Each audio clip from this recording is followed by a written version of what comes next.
Welcome to the Floor Academy podcast. I'm your host, Kyle Hedin, owner of Illustrious Hardwoods in Mesa, Arizona.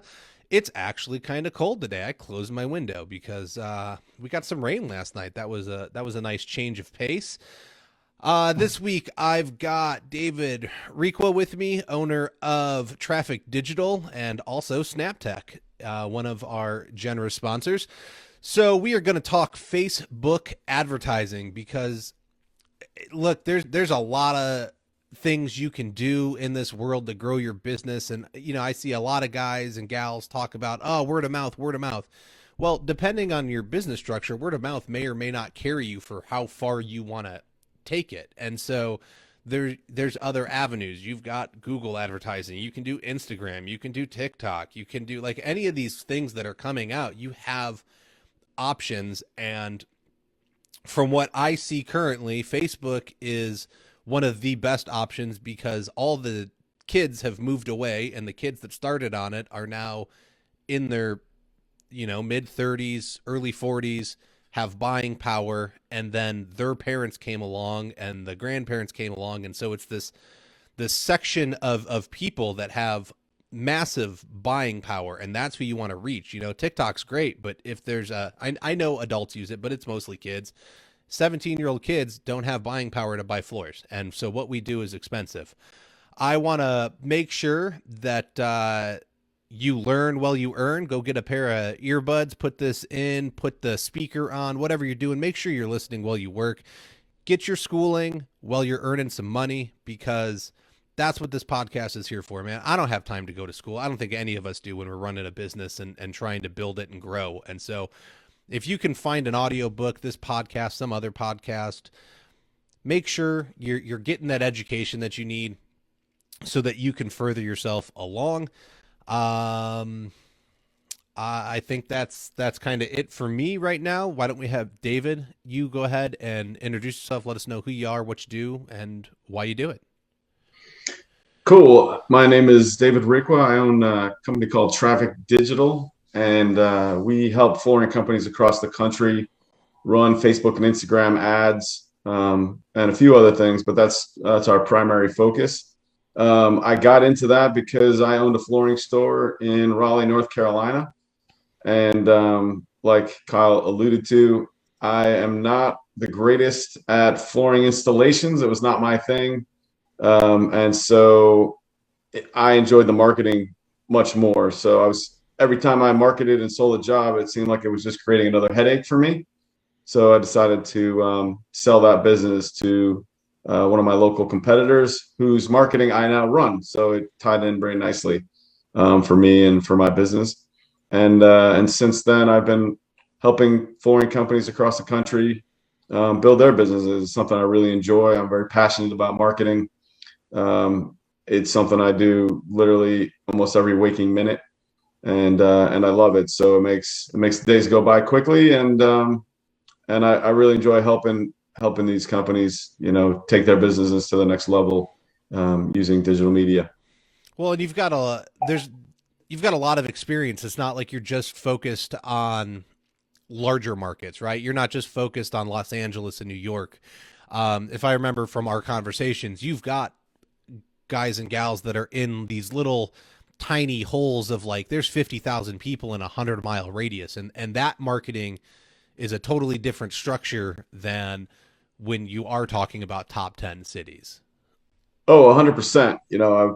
I've got a big client in Chicago. I'm in the Raleigh area. I have another probably the largest flooring company in North Carolina that I'm helping them with their marketing, and Raleigh's a big market.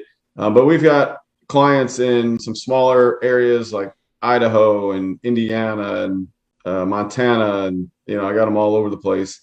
And to your point, yeah, absolutely, that's correct. I mean, it's easier in the bigger market because there's more people looking for floors, obviously. Mm-hmm.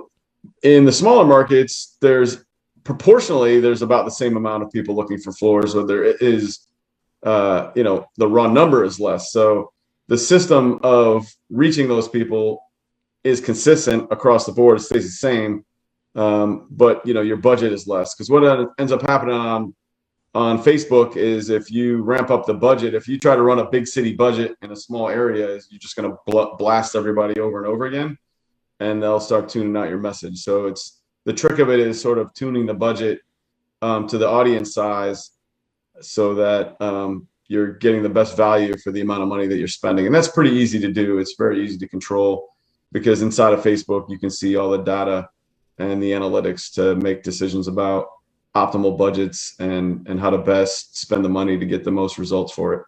Okay. So, I mean, let's start there, right?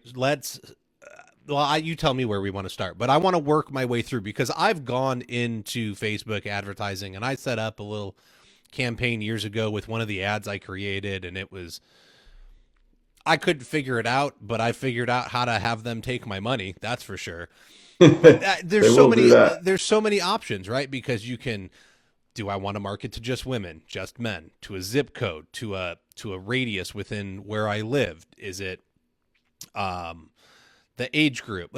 There's all sorts of things, and there's lookalike audiences now to like who follows your page or who follows this page over here, and there's all kinds of options. So let's walk through kind of how we would want to go about creating a campaign that would be useful for us after we identify our target market.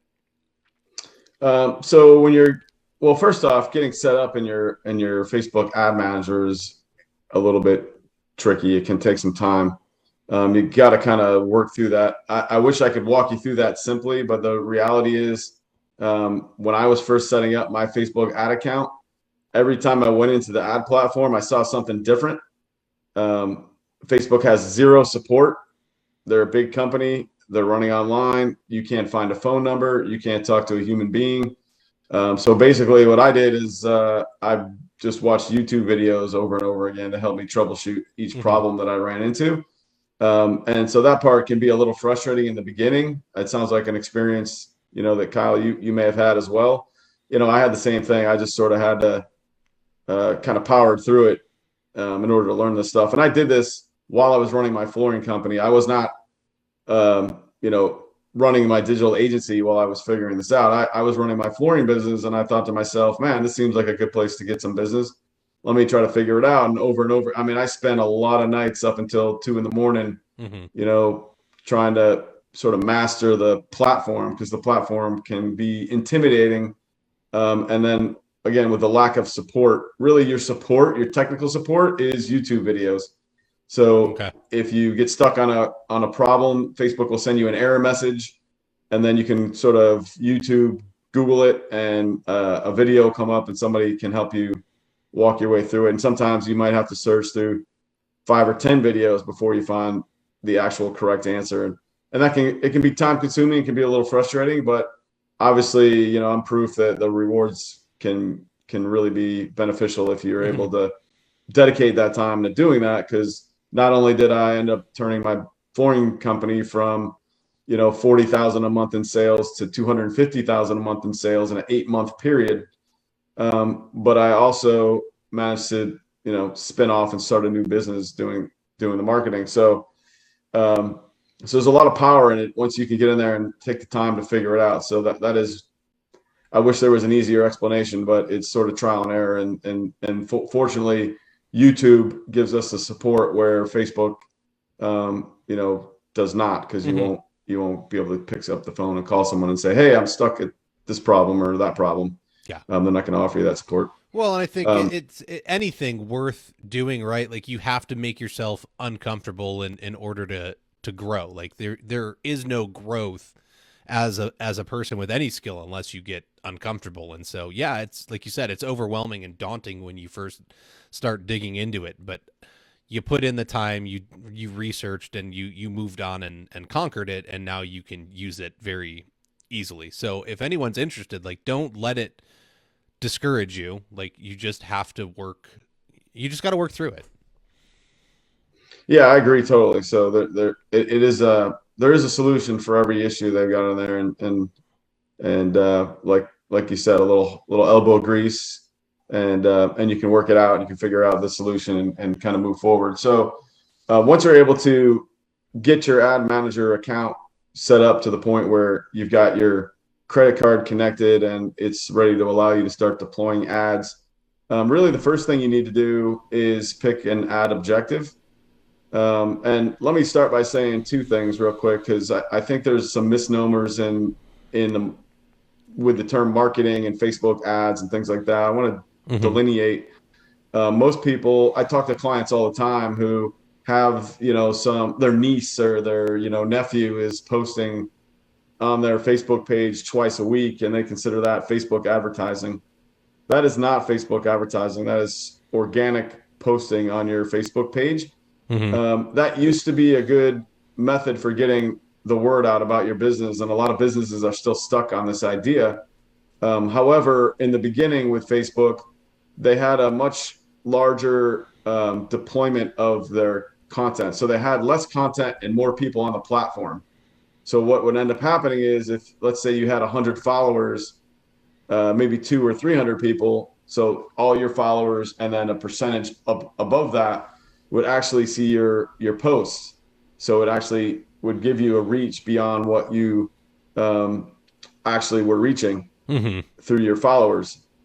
Nowadays, because Facebook has so many users, but also has a lot of people a lot of content. A lot of people are producing content, like this show, for example, or all the ads that we're now seeing on there.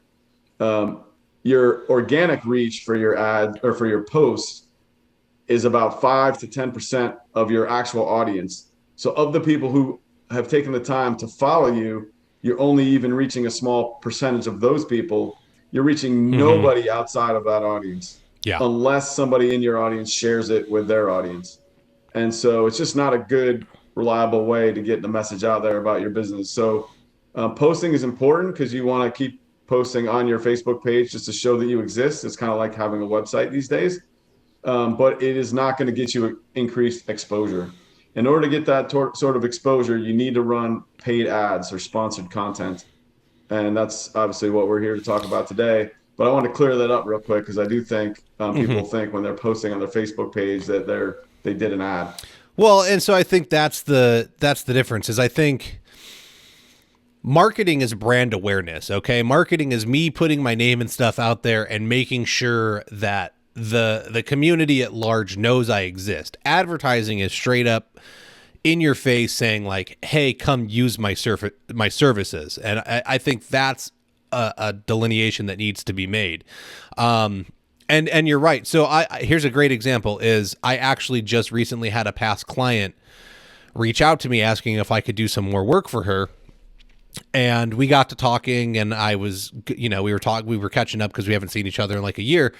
And I haven't been posting on my actual company page a lot. And so as we were talking, I was explaining that I was just kind of like hanging out, not really like trying to grow the business or do anything with it. She was like, yeah, I hadn't seen anything from you in a long time. I actually went and checked the page to see if there was any recent posts before I called you. And so I've screwed up in running my business in that I stopped creating content for people to see. And so that organic content is important, but to grow, like putting the paid stuff out there is also a great idea. And then as for like post reach, so the Floor Academy group has like 1,000 people in it.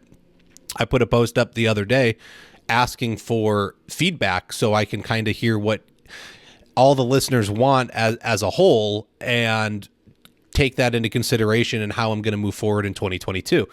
The post went out to 100 people out of 1,000. Like I can see how many people viewed it.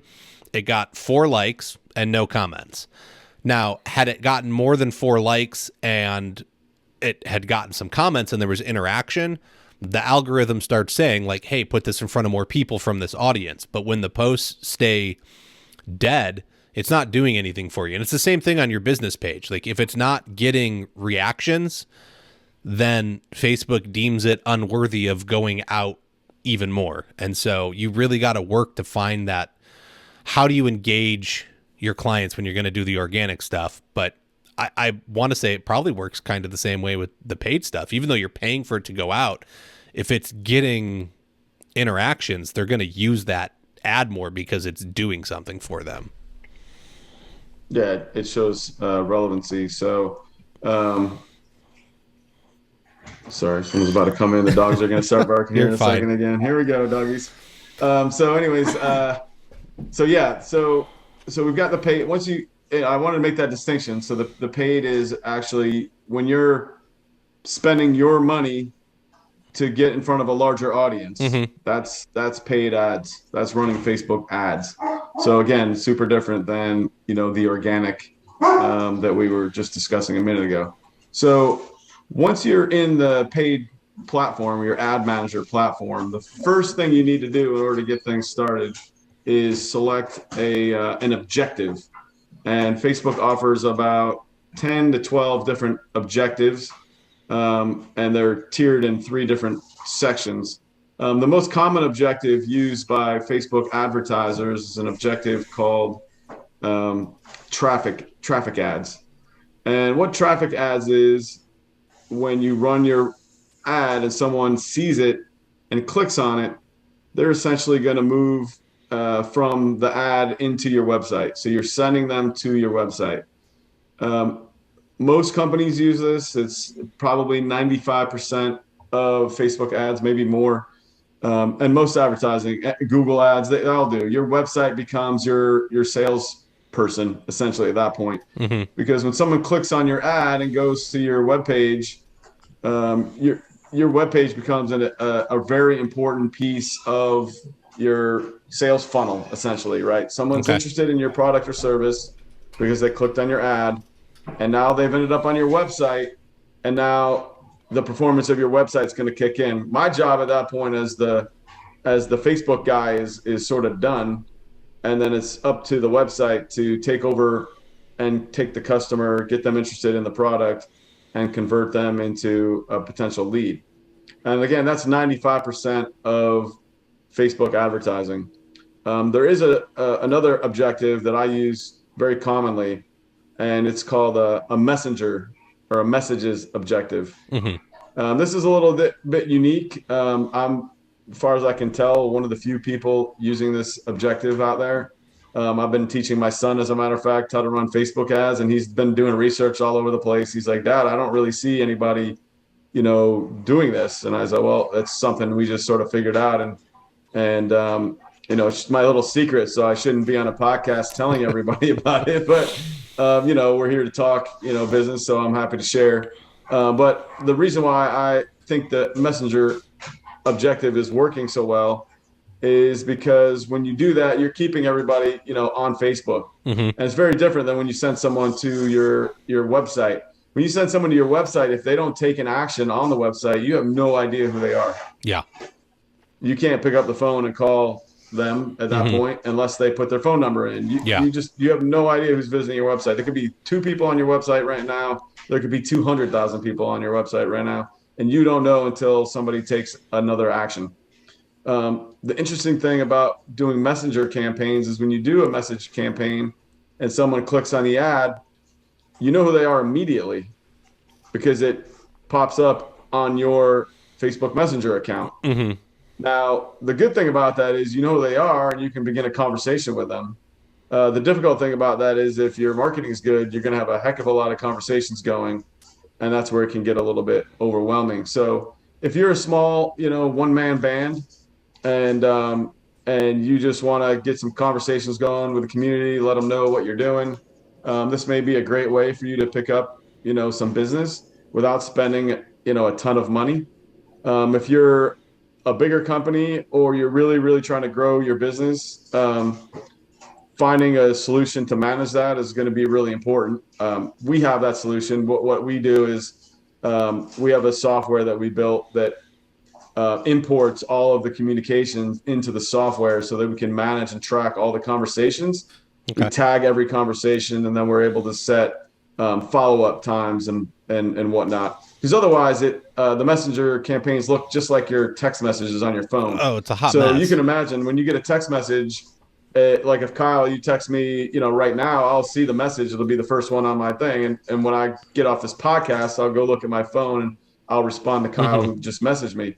The issue becomes, if Kyle messages me today and then, he doesn't respond to me and I message him back, he doesn't respond to me for 2 hours or 3 hours, I've got 10 more messages that piled up on top of that. His message is buried. And now if you can imagine, if you get 200 or 300 responses a week, the messages get buried really, really fast. Mm-hmm. If you're really, if you're going at it. And so that can be a little bit of a slippery slope unless you have a software like we have, or B, have somebody that's full time just going at it 100% to make sure that you don't lose these opportunities. So it's a great technique for running Facebook ads when you're choosing your ad objective, but it's not for everybody. So you kind of got to have thought through that solution before you choose that objective. So those are the two main objectives. You can do some other objectives. They have like application downloads. Not too many of us need that Okay. unless you have your own flooring installer app or something. They have conversion uh, objectives, which are probably the most effective ad campaign types for certain types of businesses. I would say a service business is not one of those types. They're usually better for products. If you're running a product business and you have a Okay. e-commerce site where someone has a cart and can go on and buy your stuff, conversion campaigns are highly effective. And what a conversion campaign is, basically you tell Facebook what action you want to track. In other words, if someone goes and puts something in your shopping cart, but then they get distracted and go do something else, Facebook will allow you to retarget those people who put something in your cart. Mm-hmm. So you can create a special audience, and then you can do retargeting campaigns with messages that are created exactly to target those people who made it that far but didn't make a purchase. So Okay. there's some really powerful tools inside of Facebook. Learning them all obviously is a trick. I've given you a couple of the two basic ones. We pretty much can just sort of focus on those two for purposes of this conversation, I think. No, I like the messenger thing. Because that's where, if you're using your Facebook business page to do anything, you probably already have people contacting you through it. And I agree with you that messages can get lost if you have 10 people contacting you on a weekend. When I'm actively doing advertising and I'm taking my organic content and sharing it into a bunch of of the public community groups and stuff, I can get 10 people contacting me in a weekend, and then trying to keep track of those 10 conversations and who's interested and where are they each at. Like, it can get tough. And so the fact that you have this built-in CRM that you're using on your end to help manage everything makes a lot of sense, because it's just going to keep those things from not getting lost. And I've had that happen. I've not responded to people, and then you reach out to them 3 days later when you realize, and they say, "Oh, sorry, I found somebody else now." And because you weren't responsive, you lost that project. And so the organization, I think, is a huge factor. And the fact that you've built something to help manage that is very smart. Yeah, I mean, and then we've got the people behind it. So I have a team of, we call them inside sales agents that are working 24/7, 365, responding to the messages. So we don't end up with that problem. So when someone messages us, it pops up and we have someone responding within a couple of minutes. That's just you troubleshoot, right? You get in there, you do something, you see what's not working. And so we did a lot of that and try to work through and smooth out some of that. So again, that is, a solution for some of the companies that are really trying to grow, or a bigger company who wants to hit it hard. I think for, a smaller company who's just trying to dip their toes in the water and get a feel for Facebook ads, I think it is, it can be manageable as long as you got your business suite downloaded on your smartphone. You can keep up with the messages pretty, at least the active ones, like you were mentioning, reasonably well, as long as you're engaged and on top of it. Okay. So what do you see, like, cost wise? I know that you can go find some Google AdWords that are like $100 a hit, if not more. I'm sure there's some crazy expensive AdWords out there. So what is you've got companies kind of all over, but what's the average cost of a incoming message versus, and how many people does it take to, or how many impressions does it take to get that message? So yeah, I got a lot of numbers on these. This is kind of I'm in this world, so I swim in numbers. The cool thing about, Facebook ads is a math game, like people who've done radio or television, that's sort of scary, right? Because you can miss in TV. You can run a TV ad that doesn't click with people and get a big fat zero on the ad. Mm-hmm. Same with radio, and it's enormously expensive. The difference between, doing that and Facebook, for example, is that you can run an ad and spend, $10 a day, and you can reach several thousand people. You probably about 3,500 people you would reach for $10 a day, and for $70 spent, you would start getting some data back on how effective that ad was. And then from there, you can start making decisions about whether or not you want to spend more money or try a different creative and turn Mm-hmm. that other one off. And the power of it and seeing what's actually happening on the screen right in front of you is what makes Facebook probably the most effective and most powerful marketing tool on the planet. And it's very different than Google ads. I think a lot of flooring companies got hooked on Google ads early on in like the 2005, 6, 7, 8, 10, in that Mm-hmm. range, where it just became sort of the go-to. And I've noticed a lot of flooring companies are slow to sort of, start kicking the tires on Facebook, probably because Google's been working and it's tried and true. Mm-hmm. And just like anything, if it's new, it's, unproven territory. And well, is that something we want to mess with when Google's still working pretty effectively? And Google does work effectively. The thing about Google that makes it a little bit different versus Facebook, on Facebook, you're paying cost per thousand. It's called a CPM. And that usually ranges between like $20 to $40 per thousand people reached, depending. Okay. And then what that means is when you're paying cost per thousand people reached, it doesn't matter how many people respond. You're only paying on the people reached. So if you run an amazing ad and all 1,000 people respond over 1,000 people reached, you could get 1,000 leads for $20, conceivably. Now that's unlikely. You'd have to have one hell of an ad, Mm-hmm. but it's possible. Conversely, if your ad's terrible and nobody responds, you still pay the same amount. So you could get 0 responses and spend $20. On Google, you're paying for the click. So if somebody clicks on your ad, whether or not they meant to click on it or not, you're charged. Boom. Mm-hmm. Charge. Mm-hmm. You're paying by the click. Now, I can see the appeal of paying by the click because you take the creative out of it. You don't have to have a good Google ad in order for it to make sense. But it can get really expensive also really fast. Yeah. The power of Facebook is there's another thing that most people don't think about, which is when you run a Google ad, you're just a hyperlink. When you run a Facebook ad, your logo is in that corner of that ad. And as you're hitting people over and over again, you're getting that brand lift. And I know most businesses don't, especially smaller businesses, don't like to think about brand because, Nike's got billions of dollars to spend on brand. So, of course, they can be good at it. But I can promise you that there's a reason Nike spends all that money. It's because branding works. Yes. And when you can and the great thing about Facebook is you're actually doing direct response because you will get responses and make sales, but you're also getting brand recognition. And over time, as you're running those ads, people start to recognize you. They start to know who you are. I can tell you that when I had my flooring store and I ran heavy Facebook ads for only, like I said, about 8 months, I would have people come into the store and say, "Oh my God, we see you everywhere. We see you everywhere." Yeah. I wasn't everywhere. I didn't do any type of other advertising. I only did Facebook ads, but they saw me consistently over time. They saw that logo over and over again, and that gave me the brand lift so that people got comfortable with our logo and with our company, and they felt like they knew who we were. And that goes a long way when people feel that way because they start to build a level of trust for your business.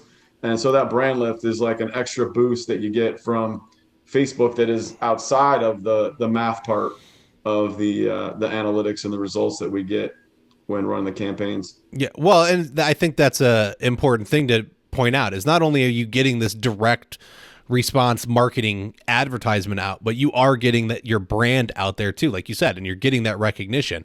I like the fact that you, even with Google, like just like with Facebook, you're going to get that immediate feedback on how your ad's performing. But like you said, with Facebook, there's a little bit more creative with it. You get to put a picture up. You get to put some copy that explains things. It's not just this real quick, like short little sentence and a link. There's more going on to it. And so you can change the picture out. You can change the copy a little bit. I know there's A/B testing settings, and so you can put the same picture but two different copies up and see how they perform versus each other. And then you can take those and duplicate the ad and switch out more copy and really start tweaking. And like you said, every week after you get a week's worth of data, you can switch it out until you find that sweet spot of like, this is what's performing well. And that's what I find fascinating about it, is the feedback is so quick. It's not like traditional advertising with a newspaper and you're like, man, I just dropped $5,000. Like, I hope I get some phone calls, or, you put an ad in the yellow pages. And I never had to do that running a business, but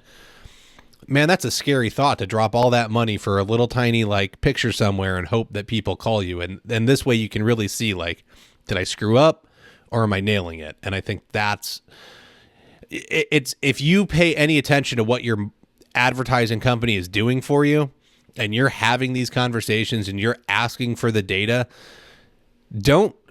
for me, and tell me if I'm wrong, don't be impressed by impressions, like how many times it appears on the screen. Look at what the conversion rate is. That's what's going to matter. If you're getting one conversion out of 3,000 and it's costing you $100, you probably need some kind of new advertisement.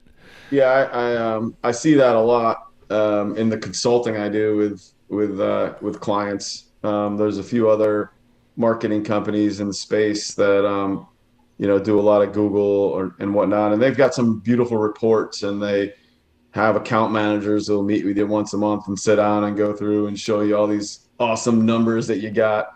And I sat through one in July, I remember, and on behalf of a client, and they're giving me all the numbers, and it's a dance over here and a dance over there. And finally, we get to the part where we're like, all right, well, what did this actually turn into?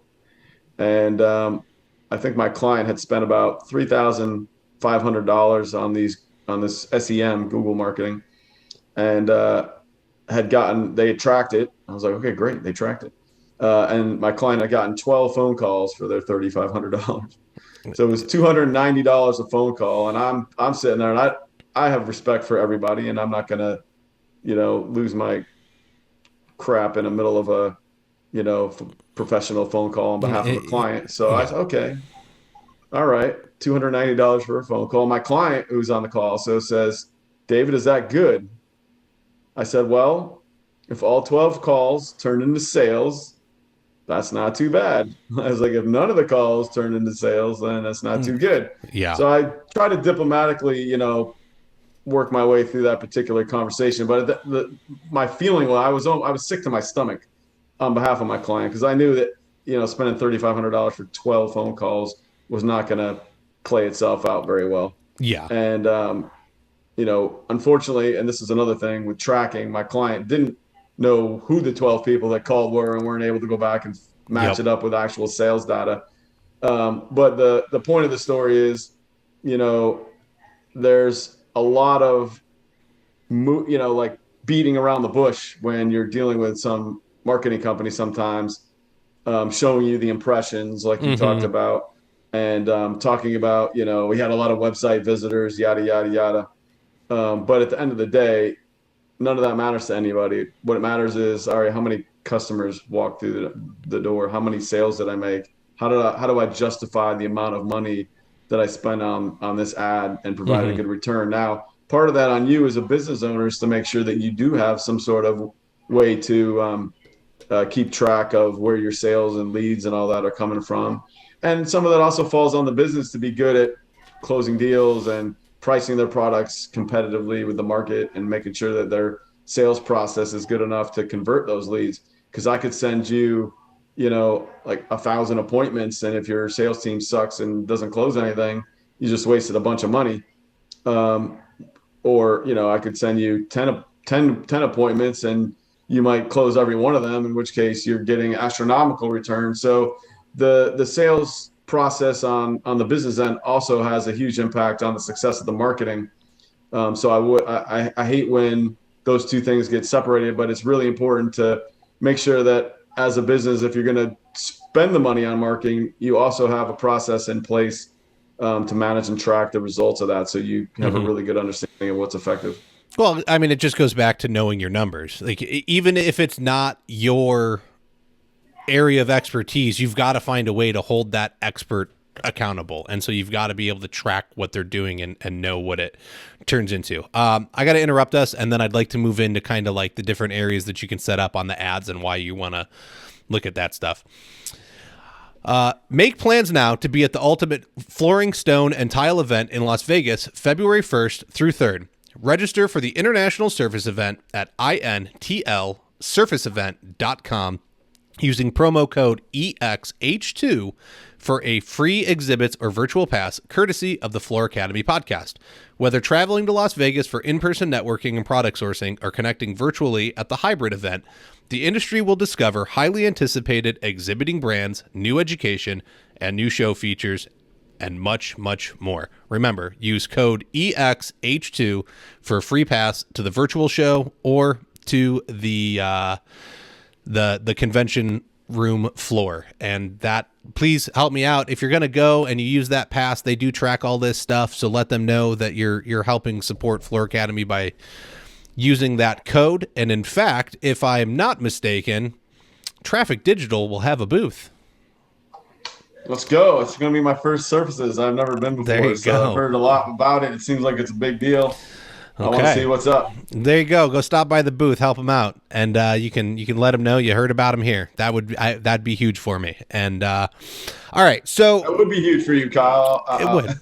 It would be huge for me. I like that. Help me out, folks. Help me spread the word and let my sponsors know that, you know, them helping this show exist is helping you, right? Like, please reach out to these people and let them know that it means a lot to you, that they're actively participating in helping the flooring industry build itself up from the bottom, because that's what we're here for. Is I don't think you can't have the manufacturers influence the industry and it works its way down. Like, that's the way they've been trying to do it forever. In my opinion, it's not working. So let's make sure the guys at the bottom and the gals at the bottom doing all the hard work, making it happen, making clients happy, are being successful, and we're going to strengthen this industry from the bottom up.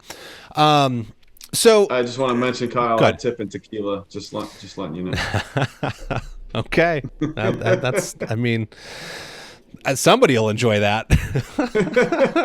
I don't know if I'll enjoy that, but somebody will enjoy that.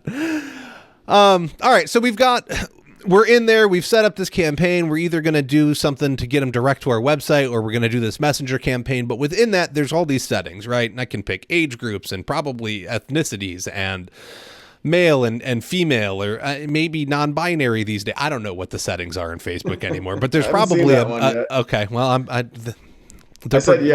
Well, they're progressive. They're meta, right? So who knows what's going to be coming down the pipeline, but why are there all these categories, and why do I want to make sure that I'm kind of like honing down what I'm doing instead of just throwing money and turning it on? So that's a great question. I don't know when exactly you were running ads. That it's a moving question. It's a moving answer to that question. So yeah, there are a lot of bells and whistles inside of the platform, and they can be a little obtuse. So this is another area where you'll need to spend some time digging around on YouTube. I guess everybody learns everything on YouTube these days, right? So it's like no one needs to go to school anymore. You just need to go to YouTube and you can figure out whatever you need to figure out. So on YouTube, you can go in there and take a deep dive into all the tools that Facebook gives you, but it does give you a lot of tools. And you know, some of the basic ones that we use, you know, are the demographics. So you, in the ad platform, you essentially have it's a 3-tiered hierarchy. You've got a campaign, which we talked a little bit about, which is just setting up the objective of the campaign, to give it a name. and you sort of pick a budget as Hmm. well. And Facebook works on a daily budget. So you can, if you have a monthly number in mind, you just amortize that over the month and you'll figure out your daily budget.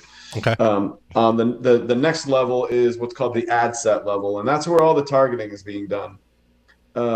And there's a lot to do inside the ad set level in order to make sure that your ads are deploying to the people that you want them to deploy to. And the answer to this question is going to vary a little bit based on the area that you're in. So, for example, um, right now I'm running an ad for my SnapTech business, but I service the entire United States. So when I go in and I put in the United States as a demographic, I've got 300 million people to advertise to. Well, that's Yeah. pretty freaking generic. So if I start running ads to 300 million people, I'm gonna be spending a lot of money to hit my target, as you can imagine, because Hmm. again, Facebook is working off cost per thousand people reached. So what you want to do is sort of hone that down a little bit into a more manageable audience size, so that the ad deploys to an audience that is more likely to buy your product. Um, so what I've done is in the detailed targeting. So you've got basically three types of targeting that you can do. You've got your area, your geography, and for most people, that's going to be the radius or circumference around their where they live or where they work that they're willing to do business in. They want to reach people there. Hmm. So typically, what I'm going in and doing when I meet with a client in the beginning is saying, okay, you're based in this area, and how many miles around that area do you want to cover? Do you want a 10-mile radius, a 20-mile radius, a 30-mile? I would say 30 is usually the most common that I get from clients, 25 to 30. Yeah. That's usually a pretty good, you're looking at maybe 45 minutes or less of travel time. And that seems to be comfortable for most people. I encourage you to use as wide as you're comfortable, typically because you want to get a bigger audience Hmm. to a certain extent. You don't want a 300 million person audience, but the larger audience you have within your geography, the better it's going to be. And most of those audience sizes are going to be between a couple 100,000 typically and a couple million. So you're Hmm. not getting 300 million where it's just completely overwhelming. The next thing you're going to do. Oh, and one last note on that. You can also, if you're in a really populated area and you don't necessarily, like I've got a client in Houston who to go driving to the other side of Houston is like a 2-hour expedition for him. Atlanta's another one that's large. Yep. So they may segment a certain side of the city. You can actually go in and enter zip codes in there. So if you had a list of zip codes that you want to do business in, you can enter the list of zip codes only, and that's where your ad will deploy. Okay. So that can be really useful too when you're setting up the geography of where you want to do business. There may be some zip codes that you'd prefer to work in versus others. It's not a lot. You just because you put those zip codes in doesn't mean your ad isn't going to reach people in other zip codes. They may be driving through the zip codes that you're in, and that ad may hit them at that time that they're driving there or shopping or whatever they're doing. But for the most part, it's at least going to keep you in the vicinity of the area that you want to be working in. Okay. Once you've got your area and your geography mapped out, the next thing on the list in the ad set manager is your age demographic. Typically, we're talking floors. I don't get too crazy with this. I just set it at 25 and up. I haven't seen a whole lot of 22-year-old buying floors. Not to say that it's impossible, Correct. but when deploying the ad, I'm just generally focused on 25 plus, and I just set it at 25 to 65 plus, and let it rip. Yeah. You can get more specific. You could say, I want to target. For example, you could do an ad that was, let's say, you had a senior citizen discount that was running. You want to run for a month and just reach out to some older folks in the area. You could go ahead and move that up to, 55 plus, Hmm. and then run your ad to match that target. And that's a really important thing. I'll touch on that for a minute since we're kind of here already. Yeah. Um, when the ad is the next level on the hierarchy, the last level is doing the ad creative.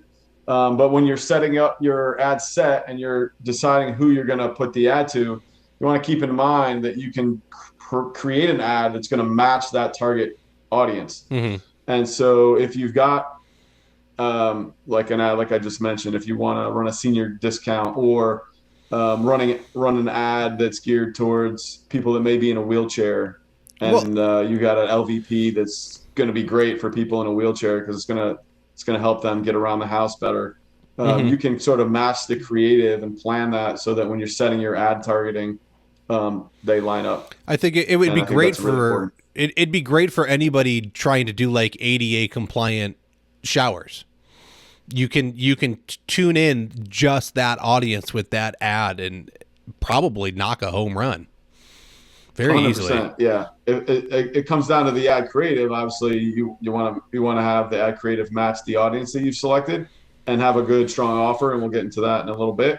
But yeah, you can absolutely sync those two things together so that the ads are working in conjunction with each other with the ad set that you created to make a really powerful message to the people that you're trying to reach for that offering.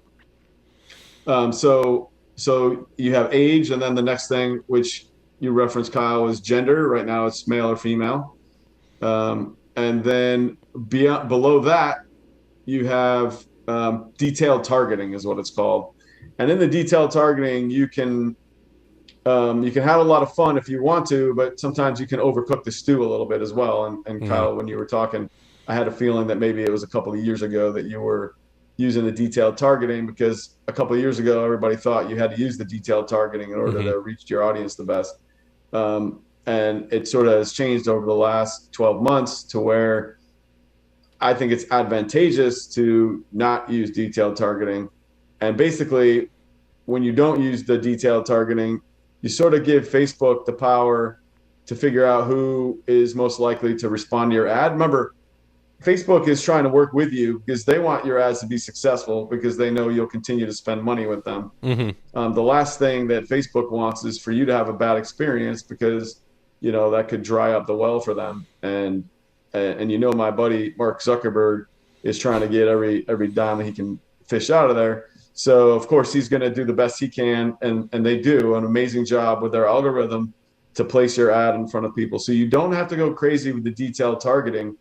Facebook will do that for you or work with you to do that. And then, of course, like we mentioned, you can track the analytics and see how it's doing. If you decide you want to go and do something more detailed, that's fine.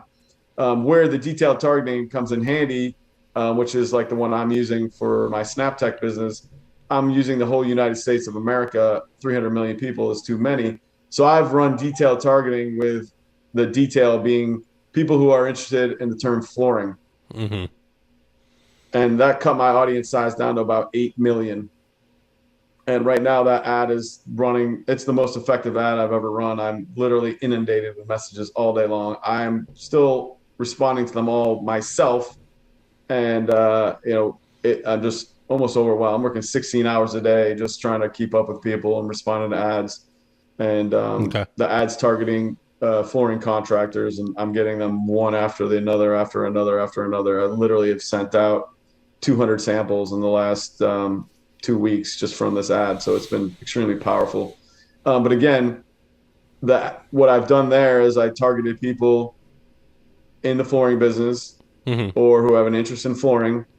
And my ad creative says, are you a contractor, dealer, flipper, builder? Yeah. And that's what the ad targeting. So I made my ad match my targeting, and that's really, really important if you're going to do targeting. For some clients, I'm running ads. This is a great example. Everybody knows LVP's, very popular right now, and it's one of the reasons people love it is, the waterproof. If they have pets and they don't want their floors getting torn up, the waterproof flooring has been very appealing. So I've got ads running right now where I targeted people who have pets, so that's my interest, and then my ad says, "Do you have a pet? We've got the floors for you." So it's a perfect match, right? Okay. And that's how you want to use the detailed targeting. You don't want to go crazy with it because you could be like, well, I want someone who drives a Prius and has a pet and has 2 kids and makes $100,000 and yada yada. You can get really, really granular with it. But what you're going to end up doing is reducing your audience size down to like 15,000 people. And if you're spending even $10 a day, you can imagine you're going to hit all 15,000 people in like 4 days. Yeah. And then you're going to just burn through it. And it's going to be all lost. So you want to pick something that's a little bit more broad. You want to let Facebook help you deploy the ad to the people that it's most likely to see it. In the meantime, you're also getting the branding. So even if it's not hitting the audience that's going to buy right now today, as they're seeing your branding once, twice, 3 times a month over the next 4 to 6 months, all of a sudden in 6 months when they're okay, I think I'm ready for some floors, they've already seen your logo pop up, they've seen your ad, they know you're in the market, they may have visited your webpage or your Facebook page at some point, to Kyle's point earlier, and you've got consistent posting going on, they've built some trust with you, maybe they saw a few comments or read a couple of reviews. Yep. And now they see that ad pop up when they're more ready to make a purchase or make a decision. And boom, there you are. And you get them then. So the consistency is important. But again, when creating the ad and the ad set level, you don't want to get too detailed because you can burn through your money and not necessarily reach the people that you're wanting to reach when you want to reach them. So being able to set all these details is really cool because you really can hone in. And like you said, you don't want to get too specific because it becomes unadvantageous. But I know like when I was searching for a new truck and all I was doing was searching for, F-150 here and F-150 there and F-150 this and that, my Facebook started getting filled with ads for F-150s from dealerships. And so I was being like, one of them was in Florida and I reached out to them. Like I sent them the message and I was like, hey, I'm in Wisconsin and I live in Phoenix. Like I'm just here on vacation and I ruined my truck and I need to get a new one. Like you might want to talk to your advertising person because you're a little far off.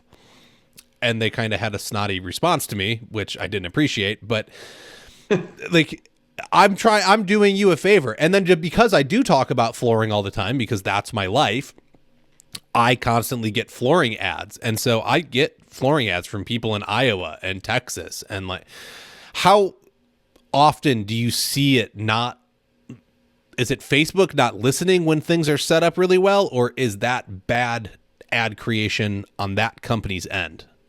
It's not necessarily bad ad creation. Who's to say that, you're in Wisconsin, you live in Arizona, and you wouldn't, get a good deal on a truck and buy in a floor. I mean, this is 2021. People are doing business with people all over the country. Like, for example, you and I have never met face to face yet. Correct. I see at surfaces.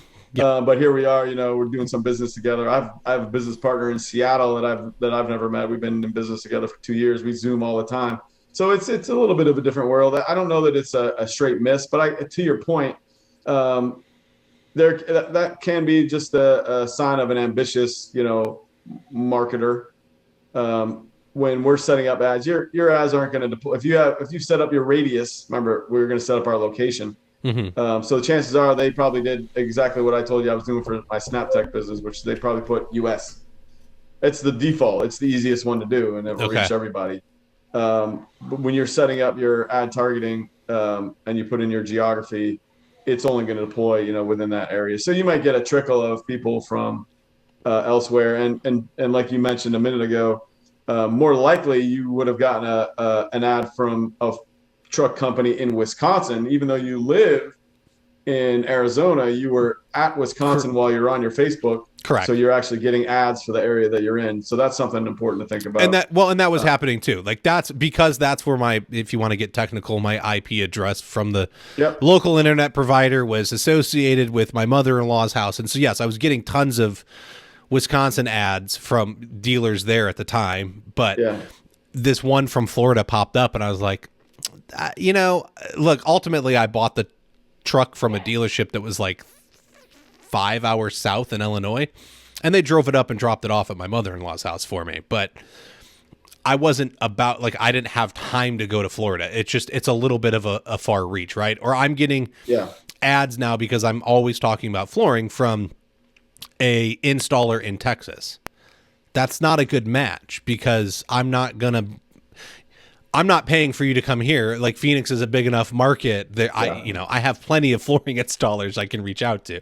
So it's interesting to me. Like, I'm just wondering if that's really bad ad creation or management, or if there's, things kind of leak out occasionally just because they think you're such a hot target.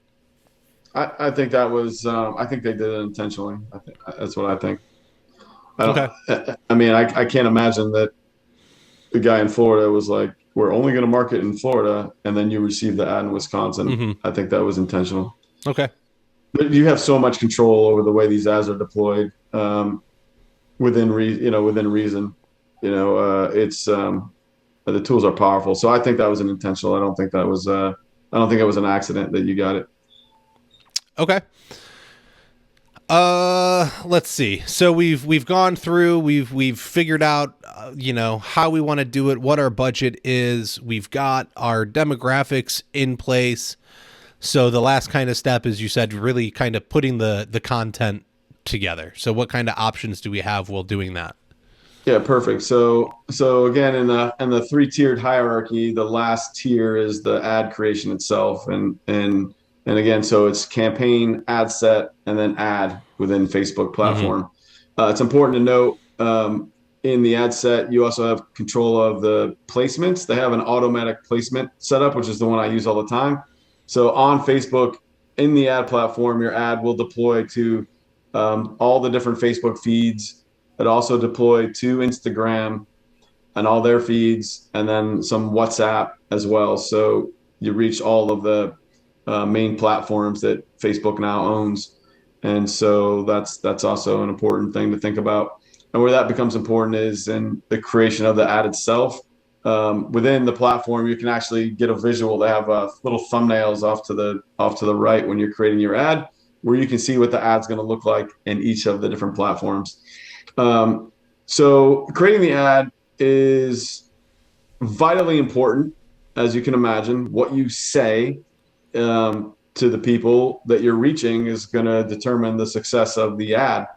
And I would not think that just because you decided to spend the money on the ad, that the ad's going to work. You still have to put in some time and understanding who you're trying to reach, what's going to be important to them as a consumer, and does that line up with your business, and are you fixing a problem that they are encountering. So that's really the way to think about it when you're creating the ad. So the first thing that you're going to do within Facebook platform is you're going to select whether it's a video ad. You have three options, basically: video ads, you have single image ads, and then you have what's called a carousel ad, where you can have multiple images that kind of rotate through. Okay. I always use what's called a single image ad. It's just the easiest to deploy, and it's consistently the most effective. Whereas a video ads, everyone knows video is very powerful. The problem with video ads is it's real easy to miss. If your video is garbage, your ad's going to be garbage. It's almost like running a TV commercial. If you have an amazing video, the ad will go bananas. But getting an amazing video is very, very difficult. So you may end up with 10 or 20 videos before you find one that really hits. Okay. So the safest way to do it, especially if you're just starting out, and it's pretty much all I use really, is single image ads. It's fairly simple, to find a nice room scene picture of some floors, make them look sexy. Most people that are shopping on Facebook, if you imagine they're scrolling through their feed, the pictures are what's going to catch their attention first before they read anything. So the picture is super important. And so most of your manufacturers have room scenes with really, really nice looking pictures. Those are the ones I like to use because those are the ones who catch people's attention. I don't use a lot of before and afters. I know, Kyle, we've talked about that before. Before and afters are I think we like them because it makes us feel good about the job that we did, and look how crappy that looked, and look how amazing it looks now. But I don't find, in my opinion, that the customer really cares what it looked like before. They want to see, oh my God, like that's beautiful. I want that. So I try to focus in on the beautiful. Like, let's make them see what a beautiful job looks like when it's done. and they get excited about that, and that's what they want their house to look like, and they'll click on the ad. So that's Mm-hmm. really important. The image that you use. Once you've got the image, video, or carousel set up, the next thing you need to do is basically write the copy for the ad. This is one where it's important. I'd say less important than the image, because the image is what's going to get them to stop. The copy is going to be kind of what engages them and tells them more about you and your business and what you do. Mm-hmm. I generally try to keep the copy somewhat concise, while still getting my message across. I will use some bullets in there, and this is where you can use emoji.com or whatever it is, and you can take little fire emojis and sky emojis and dog emojis, and you can pop those in there, and those play well on Facebook. So I would recommend you try to throw a couple of those in there as well. But in your copy, try to keep it simple. People don't want to read a book. It's natural for us to go, okay, I'm spending the money, like I'm going to read as much as I can, and I try to keep it pretty quick and punchy. Okay. And in the copy, it's real. Sometimes one of the tricks I use is asking a question. Are you sick of looking at that ratty carpet on your steps? Are you tired of those old dingy floors? Right? I'm identifying a problem. That's a feeling that somebody's going to have about their floors. Like, yeah, I'm sick of looking at these floors. Yeah. They're all scratched to hell. I got this big fat dog. He's been running all over this floors for forever, and I'm just sick of looking at them. Or I got this carpet. I got pet stains in there. I'm tired of this carpet. Like, I'm ready to get something different. I just want to get it out of this house. I'm sick of looking at it. So I'm using a question to sort of tap into their emotion, and them go, yeah, I'm sick of this stupid carpet on my steps, right? And then they're going to, continue to read from there. Keep in mind, when you're creating the ad, there's the above the fold, and then there's below the fold. So above the fold is usually only 2 or 3 sentences, if that, depending on how long the sentences are. And that's going to be what they see initially. If they're interested, they can hit the view more, and it will unlock the rest of the fold, and they can continue to read further down. But you want to make sure you're getting them with that copy above the fold, because that's going to be what everyone sees as they're going through the feed. So you've got your image, you've got your above the fold copy that they see, and then the other important thing that they see is what's called a headline. And this is usually where I put my offer. Buy floors at wholesale prices, clearance sale, waterproof flooring, or free consultation. You only get maybe 4 to 6 words in there, and you got to hit it pretty hard on that headline, because it's bigger text. The copy is smaller text, the regular size. The headline's bigger. It goes below the picture, and they're going to see. So when they're going through the picture, the first thing they're going to see is the image. The second thing they're going to see is the headline. And then if that catches them, they'll move on up to where your copy is. Okay. So it's real important to hammer them with that headline. And in that headline, I almost always use the word flooring or floor or floors, because I want them to see the picture and then realize that I'm pitching floors right away in the headline. Yeah. Not the couch, not the window coverings in it, not the lamp, this is I get it. I like it. Yep. 100%. So even if I'm saying free consultation, it's going to say free flooring consultation. Something like that. I want to make sure they understand what I'm offering. I'm offering floors. If you're having a sale or a discount, flooring clearance sale, whatever it's going to be, make sure the word floor is in there. Okay. And then I usually will back that up with some sort of, in that headline, some sort of, if it's a question or a statement about flooring as well. So I'm hitting them twice with that. And then I can get into the details of the floor, like maybe some of the specs or the type of floors, or, we're also great at installation, whatever you want to say after that. Okay. But I think it's real important to make sure that they understand as they're going through those pictures that you're a flooring company and that you're going to be, helping them with their flooring solutions. Okay. And so with the messenger campaign, I know that there's like a clear call to action to click, like, hey, message me now. Like, it's down there. It's kind of built into it. Are you adding anything in your copy that's a clear call to action? Call us at whatever phone number now, book an appointment. I usually don't, because the whole point of running the message campaign is I'm trying to keep them in the messages. I have Hmm. experimented with it. I have a call tracking platform set up, and I have put phone numbers in ads with the messenger as the objective, Yeah. and I have never, zero phone calls, And you've got, not and you've one. run thousands of ads at this point, so that's pretty good. Thousands of ads, spent Yeah. hundreds of thousands of dollars, and zero people picked up the phone to call. I mean, let's be honest. It's almost 2022. We're not using the phone like we used to use it. We don't Correct. pick up the phone. We want to text people. We want to message people. We Hmm. want to, if we're going to call, we're going to end up in a Zoom. We're going to meet people. It's just a different world. Even when you call people now, most times they don't answer the phone, right? If I don't know who you are, I'm not answering the phone. Yep. I tell everybody that I'm advertising to, like my potential customers, I give them my cell phone number. I say, text me before you call so I know who you are. We don't answer the phone. I had a Yeah. guy I sent a referral to today. He said, okay, I called and left her a voicemail yesterday. I'm like, nobody checks her voicemails either. I said, send her a text. You'll get a hold of her in 2 seconds. And so it's just, different mediums. Yeah. You got to kind of change with the times a little bit. And that's just where we're at as a society. No reason to try to, steer away from that skid, just steer right into it. So, Yeah. Yeah. no, we're going to try to encourage them to stay in Messenger, and that's been really effective. Now, within the ad platform, under the ads, you can also go and set up default responses and default messages. So when someone clicks on the ad, you get to program what the customer will see when they click on the ad.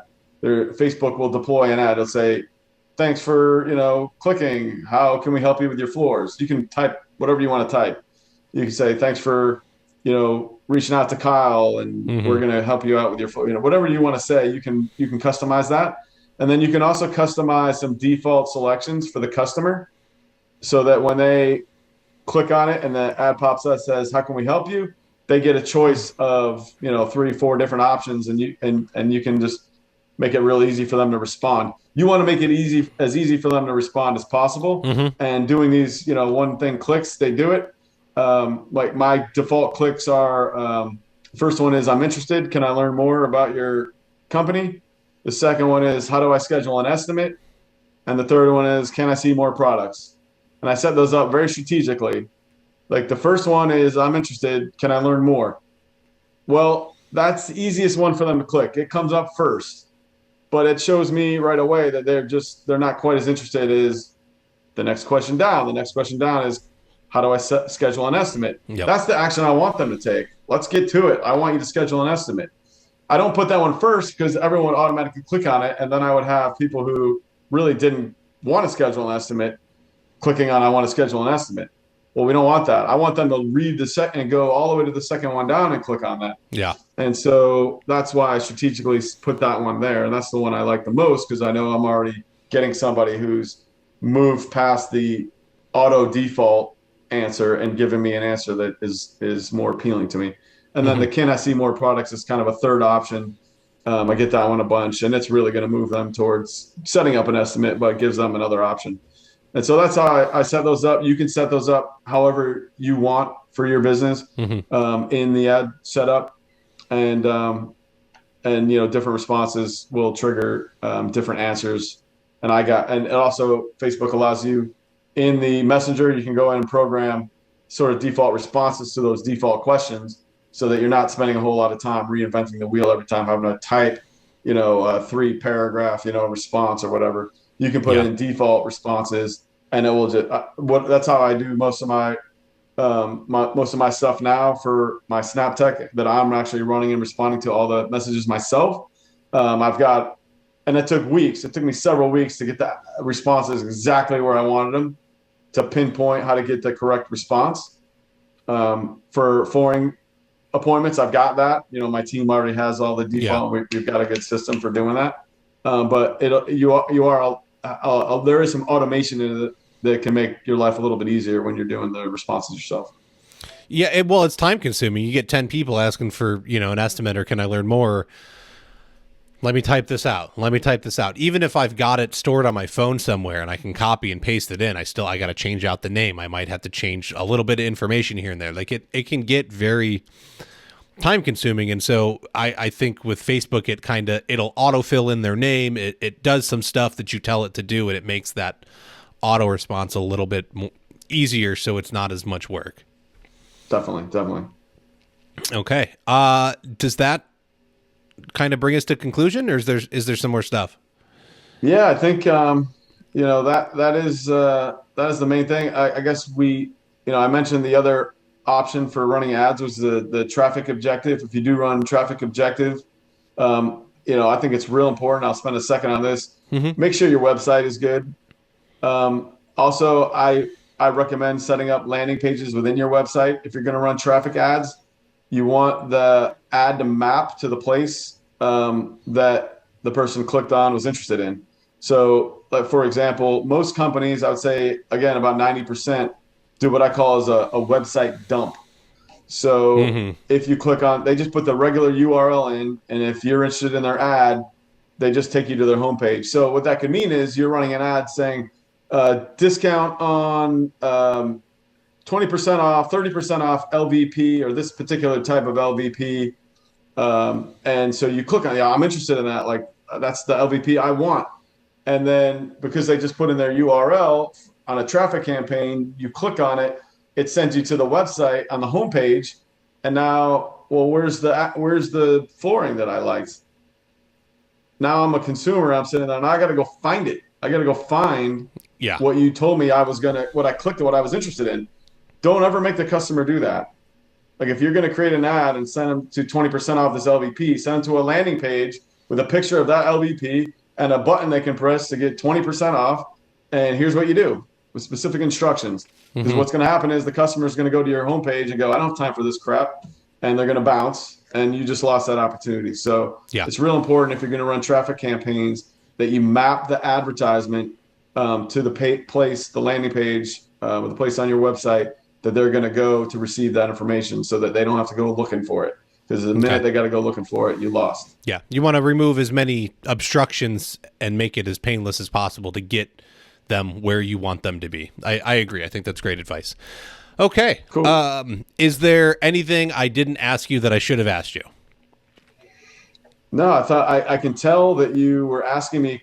I can tell you've been in the platform before because you were asking me questions sort of in order of the platform. So either you did the research for the interview or you remember your time getting in there and trying to dabble with it. Let's go with research. No, you definitely covered the steps as you move through the platform. So good job, Kyle. Thank you. We'll go with research. I swear that's the truth right there.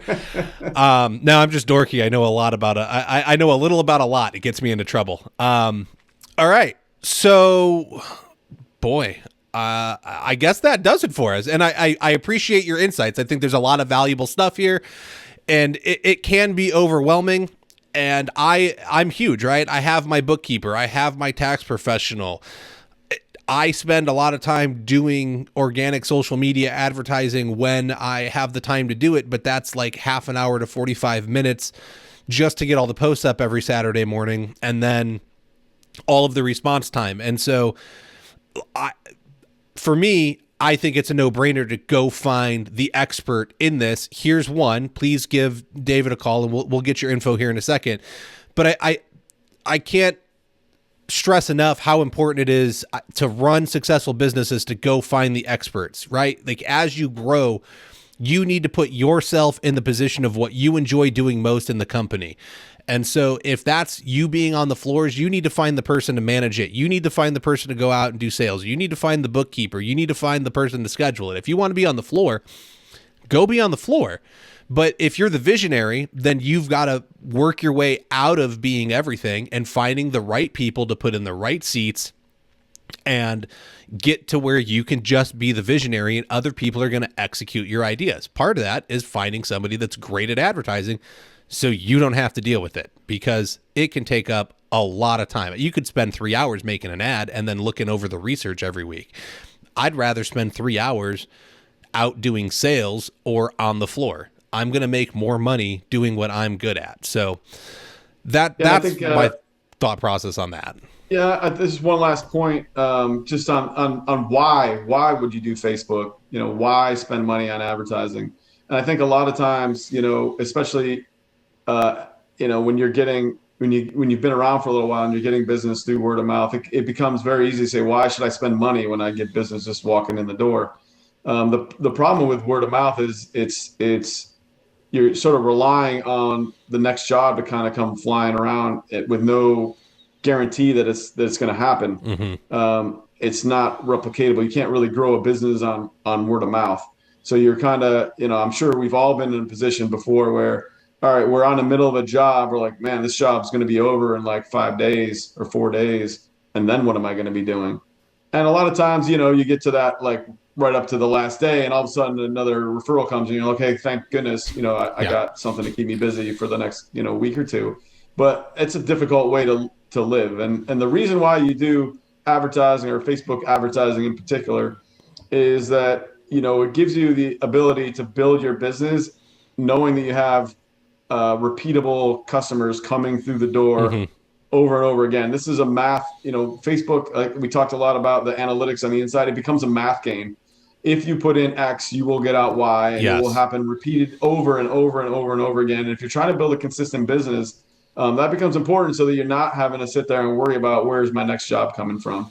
And, the great thing about, Facebook in particular is you can see all that happen, and you can control, you can turn it up, you can turn it down.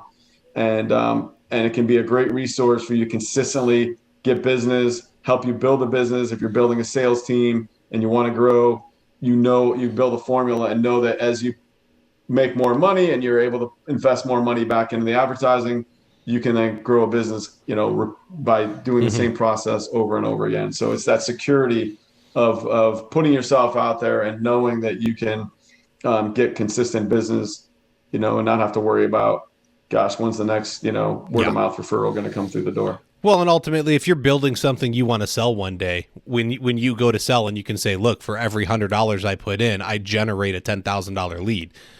It's a no-brainer. Like there's definitely profit behind that, as long, if you have the right numbers, but you should. So I think that's all very helpful. Where can people find you? How do they reach you? And definitely text David, because he's already stated to text him. So my email is David at traffic, and that's traffic with a K, TRAFFIK digital.com. And you can text me at 919-805-1360. Always happy to chat, give you some advice, opinions, whether we do business or not. I'm a marketing dork. I love this stuff. Happy to chat. I'm happy to guide you through the process. If you want some help, I'm happy to show you the way, teach you a little bit about, what I do, and save you some of the 2 a.m., YouTube videos that I did to learn what I had to do to get here. I'm happy to help in any way I can. So it doesn't necessarily just have to be, you're going to sign up with me and send me business. I'm here to be a resource for everybody, and I'm happy to do that. Awesome. Thank you very much for your time. Thank you for your insights on your area of expertise. Means a lot. I think there's a lot of valuable information for anyone that wants to dig through this, or even if they're hiring somebody now, they know what to talk about. And that's, like I said before, that's the important thing, is you've got to be able to hold your companies accountable. So everybody go ahead and check out flooracademypod.com, visit the store there, pick up a t-shirt, pick up a fanny pack. We got fanny packs. You're going to be going to surfaces soon, and you're going to have to carry that bottle of water around. So sport the Floor Academy fanny pack. That'll be great. You can help the show, patreon.com/Floor Academy. Even $5 a month goes a really long way to helping us continue to create content. Make sure you check out the videos on YouTube now. If you're not doing that, everything is live streamed to the Facebook group. Hop in there, join in the conversation. You can then view the episodes on YouTube if you'd rather watch a little bit of a visual. And make sure you like and subscribe on YouTube, or, Apple Podcasts, or Stitcher, or Spotify, wherever you're listening. Do me a favor and hit the subscribe button so that content comes to you every Wednesday automatically. You don't have to think about it. and then just make sure you're out there learning while you earn, folks, that your competition isn't doing it and you are. So you're going to get further ahead a lot faster if you take a few minutes a day. If you pick up one thing out of the hour you listen as you're doing the monotonous tasks of installing floor, your business will get better. I guarantee it. Flooring Domain is an award-winning online flooring directory and service marketplace that helps you find more clients, grow your online presence and reputation or your brand. Whether you're a carpet store, flooring installer, perhaps a tile contractor, there are projects for everyone with a daily stream of clients visiting Flooring Domain and looking for experts like you. Flooring Domain offers a free listing option that allows you to find new client leads. You can set up a free account at Flooring Domain by visiting flooringdomain.us. Have you ever tried to install LVP on steps only to struggle with the solution for the stair nose? Introducing Snap Caps by SnapTech. You simply send SnapTech the exact LVP your client selects, and they'll turn it into a perfectly matched stair nose that clicks flush into the tread plank for a simple and reliable solution. Visit www.snaptech.biz to learn more or order. All right, everybody, thank you very much, and we will catch you next time.